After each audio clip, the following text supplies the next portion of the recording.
ভালোবাসার সকল রকমের ভিডিও পেতে আমাদের চ্যানেলটি সাবস্ক্রাইব করুন। সবার আগে ভিডিও পেতে বেল বাটনে ক্লিক করুন। হাই, হ্যালো, আলহামদুলিল্লাহ আমি ভালো আছি। আমার পরিবারের সবাই ভালো আছে। আমি সিঙ্গেল। আপনাকে বিয়ে করতে আমি রাজি আছি। আমার কোনো আপত্তি নেই। আমি আপনাকে কবুল করে নিচ্ছি। কবুল কবুল কবুল। পুরো মেসেজটা লিখে সেন্ড করে রাগে ফোঁস করে শ্বাস ছাড়ল মিহি। পুরো নাম আবিরা মিহি, আদর করে সবাই মিহি ডাকে। একটু আগেই অভিরাজ সওদাগর নামের একটি ফেসবুক আইডি থেকে ফ্রেন্ড রিকোয়েস্ট এসেছিল। প্রোফাইলে একটি ছেলের বুকের নিচ থেকে পা অব্দি দেখা যাচ্ছে, হাতে একটা black colour guitar. Request accept করার মিনিটও পার হয়নি, ইনবক্সে মেসেজ চলে এসেছে। মেসেজ দেখেই মিহির রাগ উঠে যায়। রিকোয়েস্ট অ্যাকসেপ্ট করেছে বলে কি ইনবক্সেও আসতে হবে? প্রথমে হাই দিয়ে কথা শুরু করবে, তারপর কেমন আছো, বাড়ির সবাই কেমন আছে, বাড়ি কোথায়, পরিবারে কে কে আছে, তুমি ছোট নাকি বড়, কয় ভাই বোন, সিঙ্গেল নাকি, আরো নানান প্রশ্ন তো আছেই। কথা শেষ করবে গিয়ে আমি তোমাকে ভালোবাসি দিয়ে গত 3 মাসই এসব অভিজ্ঞতা মিহির হয়ে গেছে। রাগের কারণে এমন একটা মেসেজ লিখে সেন্ড করে দিয়েছে। ওর এমন মেসেজ দেখে অপর পাশের মানুষটা বোধহয় তবদা খেয়ে গেছে। সিন করেছে সাথে সাথেই, কিন্তু এখনো কোনো রিপ্লাই আসেনি। মিহি রাগ কমিয়ে ভিলেনি হাসি দিচ্ছে অপর পাশে মানুষটার রিয়াকশন কল্পনা করেই। ওর কেমন আনন্দ ফিল হচ্ছে এখন, ধেই ধেই করে নাচতে ইচ্ছে করছে যেন। আরো দে মেয়েদের ইনবক্সে মেসেজ। মিহিকে অবাক করে দিয়ে অপর পাশ থেকে মেসেজ আসে, আমিও তোমাকে কবুল করে নিলাম। কবুল কবুল কবুল। মেসেজ দেখে মিহি নিজেই তপ্তা খেয়ে বসে যায়। এটা কি হলো? ভেবেছিল অপর পাশ থেকে কোনো রিপ্লাই আসবে না। বেটা তো দেখা যায় ওর থেকে এক কাঠি উপরে। রাগের মাথায় কি অকাজ করলো এটা? সত্যি সত্যি বিয়ে হয়ে গেল নাকি? মিহি হাতের ফোন বেডের উপর ছুঁড়ে ফেলে চুপ হয়ে বসে থাকে। কি হবে এখন? রাগের মাথায় কি উল্টো পাল্টা কাজ করে বসলো?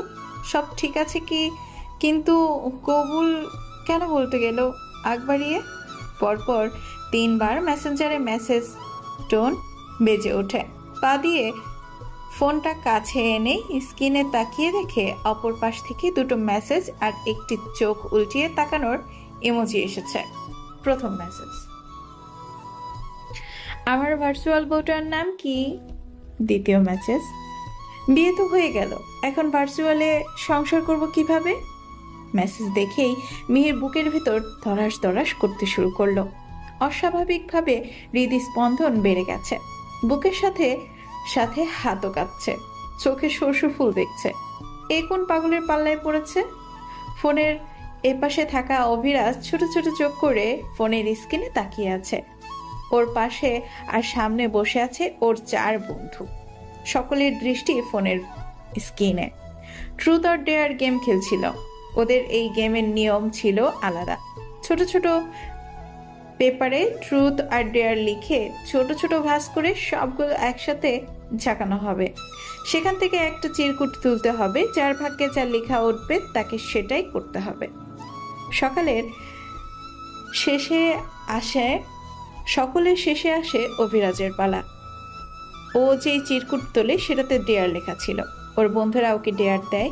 ফেসবুকে লগ ইন করার পর ফ্রেন্ড সাজেশনে যেই মেয়ের আইডি প্রথমে থাকবে তাকে ফ্রেন্ড রিকোয়েস্ট পাঠিয়ে মেসেজ করতে হবে এবং মেয়ের সাথে ফ্লার্ট করতে হবে।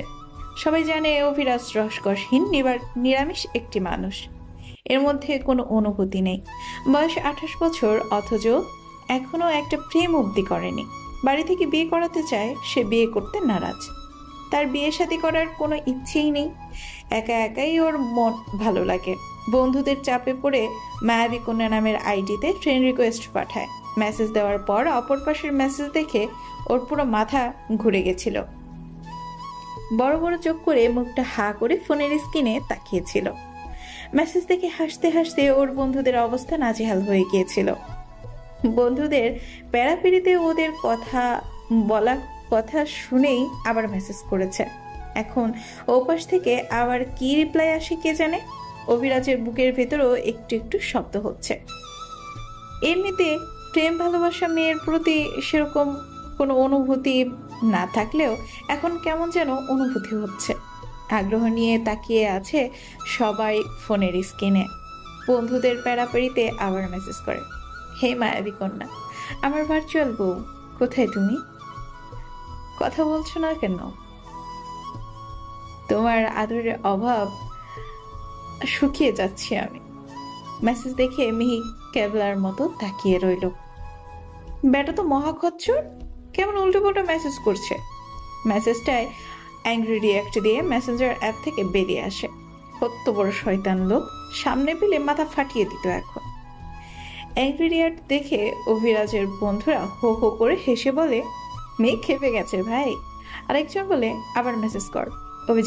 অভিরাজ বিরক্ত চোখে মুখে বন্ধুদের দিকে তাকিয়ে বলে, আর একটাও না, জীবনে যা কল্পনা করিনি সেসব করাচ্ছিস তোরা আমাকে দিয়ে। গিয়ে দেখ, মেয়েটা আমার গোষ্ঠীর পিণ্ডি চটকাচ্ছে। একজন অভিরাজের হাত থেকে ফোনটা থাপা দিয়ে নিয়ে দ্রুত টাইপ করে, রেগে যাচ্ছ কেন ভার্চুয়াল বউ? বাজারে যাচ্ছি, কি কি লাগবে লিস্ট তৈরি করে দাও, আমি রেডি হয়ে আসছি এক্ষুনি।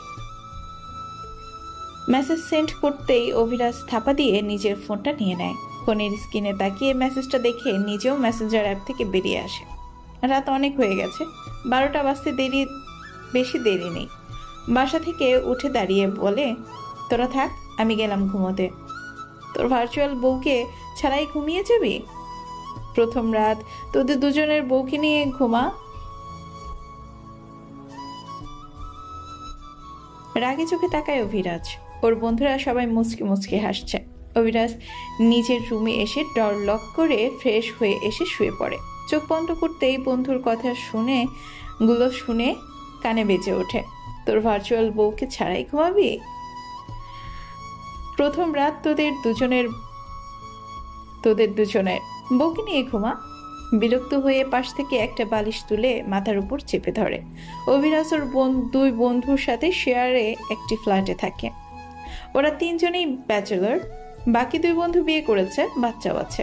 ওই দুই বন্ধু ফ্যামিলি নিয়ে এই ফ্লোরেই থাকে পাশের ফ্ল্যাটে। সকালে অভিরাজের ঘুম থেকে উঠে 11টা নাগাদ। ঘুম থেকে উঠে ফ্রেশ হয়ে রেডি হয়ে রুম থেকে বেরিয়ে আসে। ওরা তিনজনের একজন রান্না করে খায় না, তিনজনেই বাইরে খাবার খায়। লিফটে উঠে ফোন আনলক করে। মেসেঞ্জারে অনেকগুলো নোটিফিকেশন জমা হয়ে আছে। মেসেঞ্জার অ্যাপ ওপেন করতেই প্রথমে চোখে পড়ে মায়াবী কন্যা আইডিটা। একটা মেসেজ এসেছে। মেসেজ ওপেন করবে না করেও কৌতূহলী হয়ে ওপেন করে। ওর ফোন থেকে পাঠানো লাস্ট মেসেজের রিপ্লাইয়ে একটা মেসেজ এসেছে। লিফট থেকে বেরিয়ে বাহিরের দিকে এগিয়ে যেতে যেতে মেসেজটা পড়তে শুরু করে। 1 কেজি মূলা, 1 আটি মূলা শাক, মোটা মোটা ভাতের চাউল, পুঁটি মাছ, চাপা শুটকি, রান্নার জন্য সব রকম মশলা। আপনাকে রান্না করে খাওয়াবো আমি নিজ হাতে। যদিও আমি রান্নার রও পারি না, কিন্তু ব্যাপার না, আপনার জন্য কষ্ট করে রান্না করে দিব। আর টয়লেট পরিষ্কার করার জন্য হারপিক, টয়লেট ব্রাশ, টয়লেট আপনি পরিষ্কার করবেন নিজ হাতে। ভার্চুয়াল সংসার করার জন্য যা যা লাগবে সেসব মনে করে নিয়ে আসবেন। ভার্চুয়াল জামাই। মেসেজ পড়ে গম্ভীর চোখে মুখে মৃদু হাসি দেখা যায়। যদিও অভিরাজ এমন স্বভাবের ছেলে না, কিন্তু আশ্চর্যভাবে এখন ওর রিপ্লাই দিতে ইচ্ছে করছে। দেরি না করে নিজেও শয়তানি করে মেসেজের রিপ্লাই লিখে, আমি তো সব খাই না ভার্চুয়াল বউ, আমি টয়লেটও পরিষ্কার করতে পারি না। তুমি যদি খাও তাহলে আমি নিয়ে আসবো, আর টয়লেটটাও যদি তুমি পরিষ্কার করো তাহলে হারপিক আর টয়লেট ব্রাশও নিয়ে আসবো। মেসেজ সেন্ড করে সামনের দিকে এগোয় পাশের একটা রেস্তোরাঁর প্রবেশ করে। খাবার অর্ডার দিয়ে বসেছিল, তখনই মেসেজ টোন বেজে ওঠে। টেবিলের অপর থেকে ফোন হাতে নিয়ে দেখে ওর ভার্চুয়াল বউয়ের মেসেজ। মিহি রিপ্লাই দিয়েছে, আমি এসব খাই না, ভেবেছিলাম আপনার পছন্দের খাবার এগুলো। যাই হোক, বাজারে কি করছেন এখনো? রান্না তো করিনি, তাই খেতে আসলাম। করনি, তাই খেতে আসলাম। বাজারে খাবেন? রেস্তোরাঁয়। বাড়িতে রান্না হয়নি। তুমি তো রান্না করনি। মেসেজটা দেখে মিহি হেসে মেসেজ করে, বললাম না রান্না পারি না। বউ যখন রান্না করতে পারে না তখন তো বাহিরের খাবারই খেতে হবে। আপনার বাবা মা নেই? আছে। আন্টি রান্না করেনি নাকি বাড়িতে নেই? আমি বাড়িতে থাকি না, জবের সূত্রে বাইরে থাকি। ও বিয়ে করেননি? গত রাতেই না করলাম। সেটা তো ভার্চুয়াল জগতে করেছেন, রিয়েল লাইফে বিয়ে করেননি? না। কেন? ইচ্ছে করেনি। কেন? জানি না। গার্লফ্রেন্ড নেই? না। তোমার বিয়ে হয়নি? না। কেন? আমি ছোট মানুষ। কত ছোট? অনুমান করুন, 20 বা 22 বছর। মিহি মেসেঞ্জারে হাহা রিয়েক্ট দিয়ে বেশ কয়েকটা হাহা স্টিকার সেন্ড করে। অভিরাজ মেসেজ করে, বেশি বললাম নাকি? একটু। আমি কিন্তু তোমার থেকে অনেক বড়। সমস্যা নেই। আচ্ছা, খেয়ে নিই। সাবধানে থাকবেন, গলায় আটকে মরে টরে যাইয়েন না, তাহলে আমি আবার ভার্চুয়াল বিধবা হয়ে যাব।